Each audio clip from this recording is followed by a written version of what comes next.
mois de janvier. Une série de nouvelles affectations fait l'actualité dans la classe dirigeante de l'Église protestante baptiste Œuvre et Mission internationale. Le 10 janvier 2023, au siège de l'Épébomi, l'apôtre Okeni Georges, récemment directeur du protocole à l'Épébomi, a passé la main au révérend Begré Crédit Silas, ex-pasteur en charge des travailleurs des Œuvres et Missions. C'était en présence des membres du conseil d'administration de l'Église protestante baptiste Œuvre et Mission internationale. Dans une ambiance fraternelle, les hommes de Dieu ont béni le Seigneur pour ce changement censé apporter un nouveau souffle dans l'œuvre. Nous avons travaillé auprès de notre Père spirituel. C'était vraiment un très bon moment. Je voudrais lui dire merci, lui traduire toute ma reconnaissance pour ce temps que nous avons passé à ses côtés. Cela a été vraiment utile pour moi. Gérer le consistoire des protestants, gérer la CEP Messie, gérer une mission comme l'Église baptiste Œuvre et Mission est très immense. Et puis sont chargés de protocole, le responsable des relations publiques.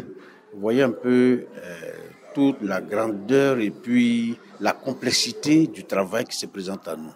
Tout ce que nous pouvons demander aux uns et aux autres, ce n'est pas de nous juger dans le travail, mais c'est de plutôt prier pour nous pour que le travail soit bien fait. Toujours quand il y a des changements, il faut une passation. L'administration est une continuité.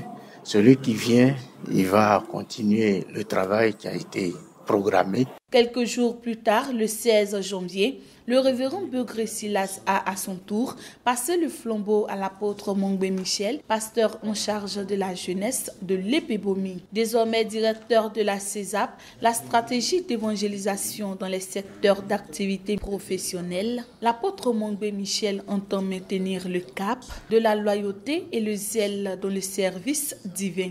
C'est poussé par l'Esprit de Dieu que notre Père a décidé de nous confier cette responsabilité. Nous la prenons avec joie. Notre vision s'inscrit dans la vision que notre Père spirituel nous a communiqué et qui va nous communiquer parce qu'il y a un cahier de charges pour dire nous te confions ça, voici l'objectif à atteindre. Donc nous nous inscrivons dans cet objectif-là qui sera atteint par la grâce de Dieu. Ces affectations dans la sphère dirigeante de l'Épébomi s'inscrivent dans le cadre général de l'adaptation de la structure de l'Église à son évolution actuelle.